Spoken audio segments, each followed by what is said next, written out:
What's going on, guys? It's Carroll here with my MMA Corner, also Carroll's Corner MMA podcast. I got Brandon Bartle of Cage Wars 36 joining me on the show. Thanks for joining me, Brandon. Yeah, no problem, brother. Awesome. Thanks for pleasure having you. And tell us a little bit about your fight coming up at Cage Wars 36.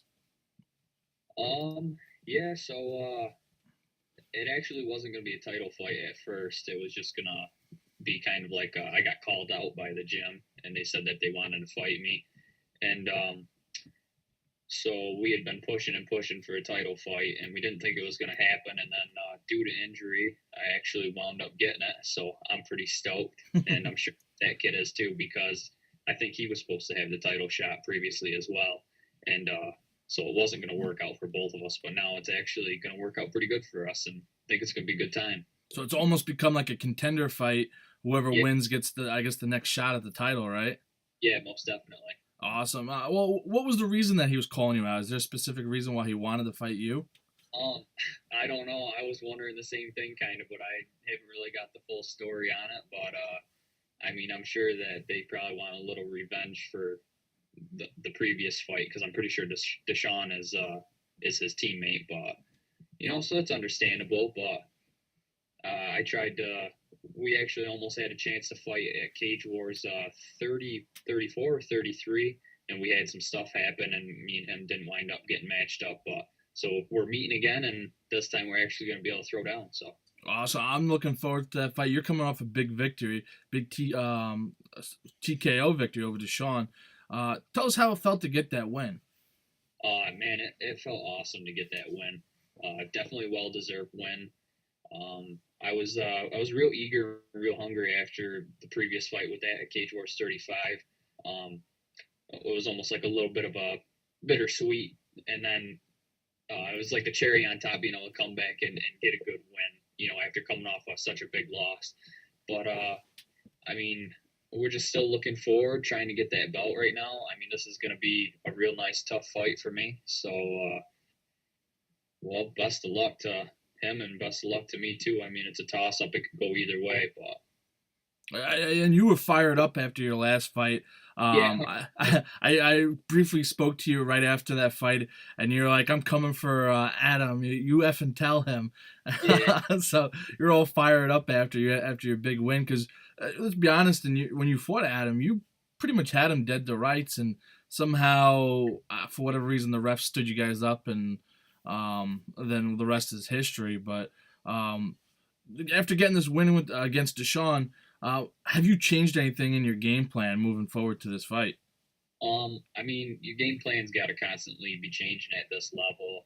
Getting to the point now where in my advanced MMA career that everybody at this point right now is as good, if not better. So you always got to be on your game. Can't be slacking. Like I said before in my last interview, that we're always going to be looking at the next guy as the most deadly and the best in general. So just never gonna you can't get cocky and can't underestimate people. It don't even matter if it's 0-0 at this point. The Mm-hmm. 145 class is such a congested class with so much talent that you got to look at everybody as a threat, no matter what. Especially these days. Definitely. And tell us a little bit about your gym. You're with MVMMA, right? Yep. Tell us a little bit about Mohawk Valley MMA. Um, a little background. I mean, Duff has been all over. I mean, you could go from east to west or north to south. It doesn't matter. You mention MVMMA, somebody's gonna know him. So that's just like big props right there to be able to be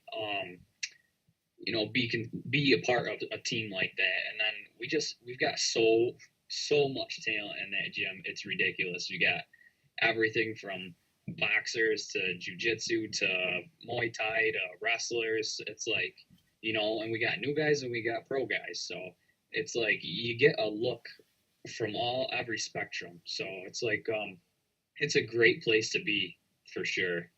And a couple of your teammates fought last time. Davey Doolin, Michael Doolin. Tell us a little bit about the atmosphere inside the gym when you guys are training. I know those guys are a couple crazy guys. They're characters. I mean, they are a couple crazy guys, that's for sure. It's nice to have them on the team because they're not just crazy, but they're ball busters too, you know. So it's like it's Hmm. always good vibes in the gym and whatnot, and it's just like nice having guys that are new and so good. I mean, we got a 17-year-old in there that gives pros a run for their money, and it's just crazy being able to get your hands on people that have that much talent. It's like you know, how can you not be good when you're put in a setting like that? You know, it's very competitive vibes in there, but it's also a very family like atmosphere. We all consider each other brothers. You know, we got girls that come in and train too, and they're, you know, everybody's just like family in there. And it's like even on our easy days when we say, oh, we're just gonna go easier, you know, not go too crazy today. It's like we still wind up training balls to the walls. I mean, that, and it's just such a nice atmosphere to be in, where somebody's always constantly pushing you, you know, and making you try to push yourself to the max. It's good vibes all the time. Awesome. And the this fight, Cage Wars 36, is at the casino, the newly built one up there. Tell us a little bit about what it's going to be like for you to fight in a casino. It's going to be a big venue. Tickets are pretty much sold out. I think there's only 30 left total. So Yep. tell us your thoughts on this. Um, I'm super pumped to be able to come in such a new casino like that. I really only fought in like armories and, you know, a couple like hockey arenas and stuff like that. So in general, Cage Wars is one of the biggest promotions and biggest crowds I ever fought for in my life in general. But I mean, I think it's going to be pretty off the walls considering the fact that they're going to be sold out. You know, there's only 30 tickets left, like you were saying, and Mm-hmm. it's going to be nuts. It's going to be a huge crowd. Everybody's going to be super pumped. I mean, you're going to have people from the 518 and the 315. I mean, they're going to be taking over the arena. You know, it's going to be crazy. So I'm super excited to be able to put on a show for such a monster crowd, and it's also helps out. You know, for when you're ready to go pro and you got those big, massive crowds to help you stay focused and, you know, not get in over your head and whatnot, and not like lose your shit when you're going out and you got so many people like that. So Definitely, and you guys are going to be fighting in front of a long time veteran in King Mo. He's going to be in attendance, sitting ringside. What is it like, I guess, to be able to? You're going to get a chance to meet him, and then what do you want to, I guess, learn from a guy like that that comes to these amateur events and sits down and takes his time to watch the fights? a lot of respect for him to be able to come out and be able to watch guys do this and be able to talk to them and kind of. I'm sure a vet like that's going to have a lot of things to say to guys, you know, where to keep your head at, and you know, maybe he might see something that other people don't, where you're weak at, or things that you can improve on. So it's like it's nice having such a high level guy like that be in there. But I mean, I fought in front of Hamill before too. Hamill come out to one a Syracuse show that I fought at, and sometimes it could be a little like nerve wracking and stuff, but that's not a bad thing, you know. But it's just really cool that a big vet is coming down and, you know, taking a part of a show and showing interest in guys like this, because you know, it's kind of a booster for guys. You know, it's Mm-hmm. really cool and the crowds love it too. So it'd be a good deal. Definitely. What do you expect from your opponent in this fight? Like, you're a taller guy for your weight class, very lanky. The last two fights I've seen you fight, people seem to have difficulty with either grappling with you or striking with you. Mhm. What do you expect from him? Um, at this point, I can't really say. I mean, I know he's got boxing and I know he's got jujitsu. So we're Hmm. looking at all aspects right now.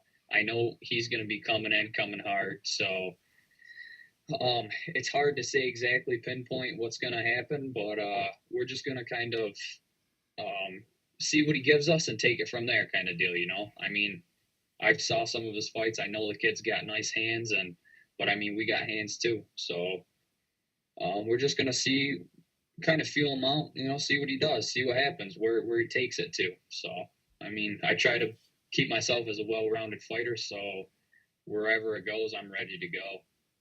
Awesome. And we're about, I guess, 2 weeks away from the fight. Um, how is leading up to weight cut? How is camp finishing up for you? How's everything going? Camp's going great. Always have a great camp.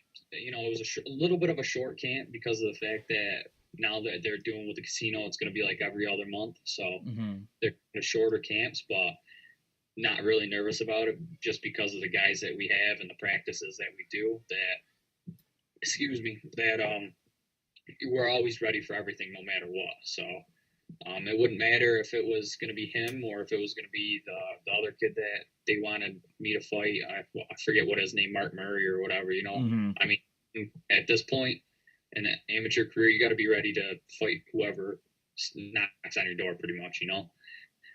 So, but it's nice having it so close to the last fight because I really don't have to have too crazy of a weight cut. So I'm feeling good. I'm not groggy and tired and stuff like I have been in previous ones. So it's really nice. It makes it a lot nicer having close fights like that. Awesome. I know. Now, it's two-part question, I guess you could say, is I know a lot of guys want to have either a short camp or a real long camp. You kind of mentioned you like the short camp right now because you're not going to be, I guess the weight cut's not going to be as brutal for you. Yeah. Do you prefer the shorter, whether when it comes to like technique training and going over certain moves?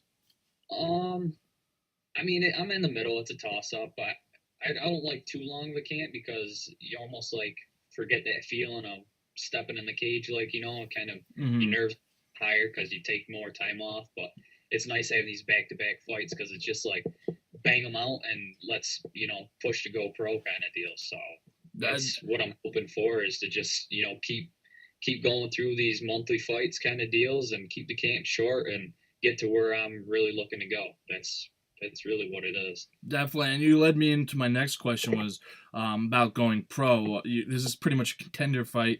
If you win, next fight would be a title shot, I would assume, depending on whether or not you want to go pro before that. Is there a timeline for going pro? This was a contender fight, but it's a title fight now. Oh, okay. I'm sorry, a title fight. Yeah. So just looking to bring this belt back home to the 315, and then I want to be able to defend it, and Okay.